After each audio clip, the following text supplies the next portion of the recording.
রাজবংশী, তুমি রাজবংশী কেন হয়েছো, মানে তোমাদের রাজবংশী কেন হয়েছে? প্রথমে আমার সিরিয়াল নাম্বার জিজ্ঞেস করলো যে তোমার সিরিয়াল নাম্বার কত, তো সিরিয়াল নাম্বার বললাম।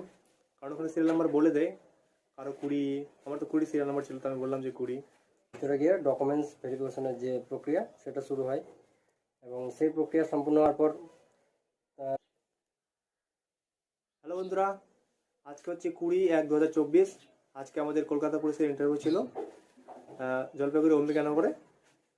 তো আজকে আমাদের ইন্টারভিউয়ে কেমন কি প্রশ্ন করা হয়েছে, ভিতরে কি কি প্রসিডিওর আছে, কীভাবে কটার সময় পড়বে, মানে ঢুকলে পরে ঠিক হবে, ভিতরে ভিতরে কি কি কাগজ লাগছে সব কিছু তোমাদের সঙ্গে শেয়ার করবো। আর এই চ্যানেলে প্রথম হয়ে থাকলে চ্যানেলটিকে সাবস্ক্রাইব করে দিও আমাদের সঙ্গে আপডেট থাকার জন্য। চলো দেরি না করে ভিডিওটা শুরু করা যাক। তো আমার সঙ্গে যে আছে সে হচ্ছে আমার দাদা। তো আমরা দুজনেই একসঙ্গে কলকাতা পুলিশের প্রিলি এক্সাম থেকে শুরু করে এখন পর্যন্ত যতগুলো এক্সাম হয়েছে, প্রিলি এক্সাম তাছাড়া মাঠ এবং মেন্স এক্সাম আমরা একসঙ্গে দিতে গিয়েছিলাম দুই ভাই। আর এখন আবার ইন্টারভিউ একসঙ্গে পড়েছি।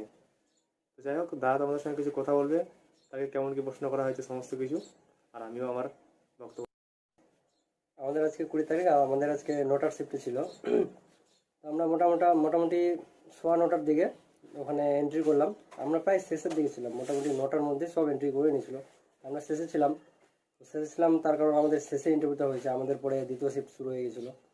তো ওখানে গেলাম, ওখানে প্রথম মাঠের ওখানে বসার ব্যবস্থা আছে এবং ওখানে কাগজপত্রগুলো গুছিয়ে সাজিয়ে দিচ্ছে এবং বলে দিচ্ছে যে কী কী ডকুমেন্টসগুলো লাগবে। তো সেখানে ওইসব প্রসিডিউর হওয়ার পর 10 জন বা 5 জন করে ভিতরে নিয়ে যাচ্ছে এবং ভিতরে গিয়ে ডকুমেন্টস ভেরিফিকেশনের যে প্রক্রিয়া সেটা শুরু হয় এবং সেই প্রক্রিয়া সম্পূর্ণ হওয়ার পর তার মধ্যে বলে দেয় যে কী কী ডকুমেন্টস লাগছে। মাধ্যমিকের অ্যাডমিট, মার্কশিট এবং সার্টিফিকেট, আর উচ্চ মাধ্যমিকের শুধুমাত্র মার্কশিট আর সার্টিফিকেট। আর তুমি গ্র্যাজুয়েশন করে থাকলে সেটা রেজাল্ট বা মার্কশিট, যে এই সার্টিফিকেট দুটো থাকে দুটো, নাহলে রেজাল্ট দিয়েও কাজ চলে।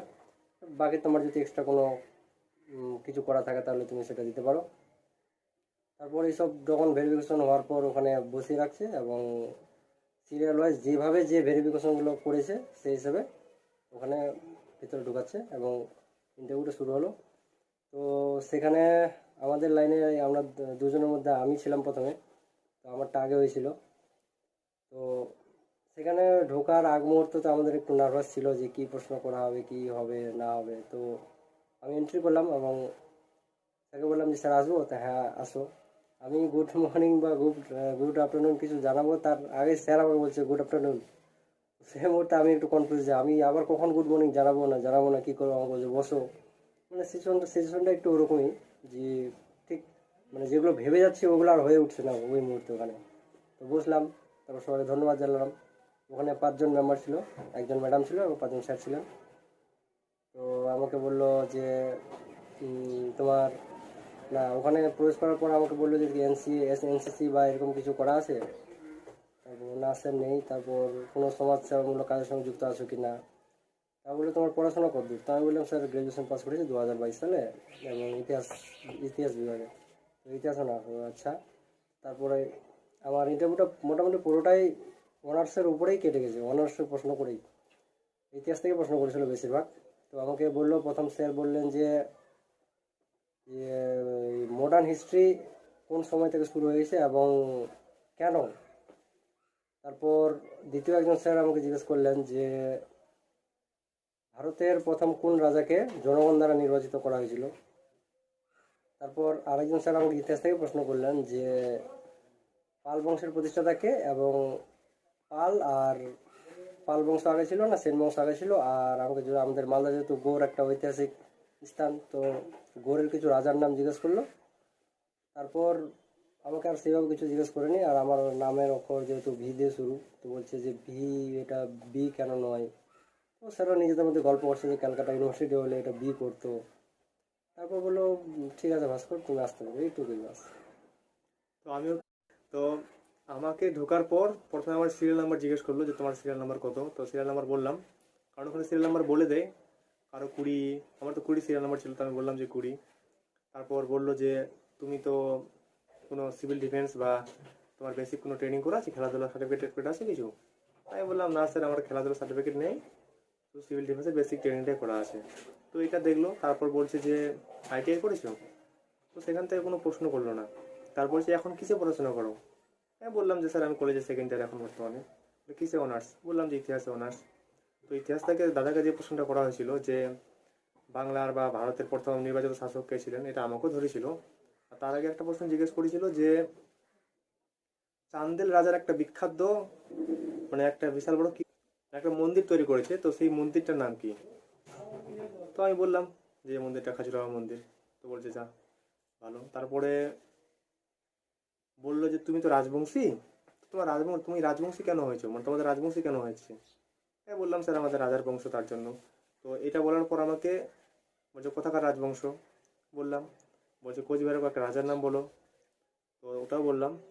তো এরকমই প্রশ্ন করেছিল, খুব একটা হার্ড কোশ্চেন হয় না। আর বলছে যে তুমি কখনো সমাজসেবামূলক কাজে যুক্ত হয়েছো কিনা, যেটা দাদাকেও করা হয়েছিল। তো এই কোশ্চেনটা দেখছি অনেকজনই করেছে, কমন কোশ্চেন, যে সমাজসেবামূলক কাজে যুক্ত হয়েছে কিনা। তো সেখান থেকে আবার কোশ্চেন করছে যে সমাজসেবামূলক কাজ তো করেছো, কেমন করেছো? তো আমি বললাম যে গ্রামে এরকম এরকম বলেছি। তো বলছে যে আচ্ছা, তো পুজো তো করছো, চাঁদা টাদা পাচ্ছ মনে হয়? না স্যার আমরা তো সরস্বতী পূজা করি, দুর্গা পূজা করি না। বলছে আচ্ছা। তো তারপর বলছে যে দুর্গা পুজো যে সরস্বতী পুজো যে করো, তো রাস্তায় চাঁদা তুলে মনে হয়? তো এরকম প্রশ্ন করেছিল। আমি হেসে বলছি না স্যার করি না, আমরা গ্রামে গ্রামে গিয়েই সবাই বাড়ি বাড়ি চাঁদা তুলেই করি। এরকম কিছু প্রশ্ন করছিল। তারপর এমনি হালকা পাতলা গল্প করলো। আর আর একটা জিনিস আমরা বলতে বলতে ভুলে গেছি, যে আমাকে জিজ্ঞেস করা হয়েছিল যে তুমি কি এর আগে কখনো পরীক্ষার এক্সাম দিয়েছো বা ইন্টারভিউ দিয়েছো? তো আমি বললাম, হ্যাঁ স্যার দিয়েছিলাম 2020 সালে যে কনস্টেবল ছিল। তো কোথায় ইন্টারভিউ দিয়েছিলে? ওর বহরমপুরে, মুর্শিদাবাদ। তারপর বললো যে ডেটটা মনে আছে? তো ডেটটা সেই মুহূর্তে মনে ছিল না। তো ডেট মনে না থাকলেও কোন মাসে দিয়েছিল সেরকম কিছু, মানে এইসবও জিজ্ঞেস করছে। ভাইকেও আমার জিজ্ঞেস করছিল যে আমাকেও জিজ্ঞেস করছিল, আমার আপকার ইন্টারভিউ ছিল, ইন্টারভিউ দিয়েছিলাম। তো শিলিগুড়িতে হয়েছিল। আর তারপর তারিখ শুনছিল, মাস শুনছিল। তো যাই হোক এখন শেষ পর্যন্ত কি হচ্ছে। আর যারা আগামী দিনে ইন্টারভিউ দিতে আসবে, তো বিশেষ করে অম্বিকানগর, তো স্যাররা খুবই, হ্যাঁ স্যাররা খুবই ভালো। এবং মানে পরিবেশটা এত সুন্দর যে মনে হবে না আমি ইন্টারভিউ দিচ্ছি, মনে হচ্ছে যে স্যারদের সঙ্গে কথা বলছি, এরকম জাস্ট কথোপকথন শুধু। স্যাররা ভালো, খুব ভালো। সবাই স্যারগুলো হাসি মুখে কথা বলছে। আর মানে ওখানে গিয়ে একবারও ফিল হয় না যে আমি ইন্টারভিউ দিতে এসেছি, সুন্দরভাবে কথা বলছে হাসি মুখে। আর তোমারও হাসি মুখ থেকে বেরিয়ে যাবে অটোমেটিক্যালি। তো ভালো। আর তোমাদের সামনে যাদের ইন্টারভিউ আছে তাদের তারা সবাইকে একদম ভয় করবে না, ইন্টারভিউ দিতে আসো। আর ইন্টারভিউ দিয়ে যা মনে হলো আমাদের সবারই মোটামুটি ভালো খারাপ কিছু বুঝতে পারছি না, তো নাম্বার মনে হয় সবাই অ্যাভারেজই দিবে নাম্বার। খুব বেশি বেশি দিতে পারে কিন্তু কম খুব একটা দেয় না মনে হচ্ছে। এখানে যারা ইন্টারভিউ দিয়েছিল তাদেরকে প্রায় সবাই 9-10 করে এর আগে পেয়েছিল, 10-11 এরকম নাম্বার। তো এটাই। ঠিক আছে বন্ধুরা, দেখা হচ্ছে তোমাদের সঙ্গে আবার পরে কোনো কোনো ভিডিওতে। Thank you.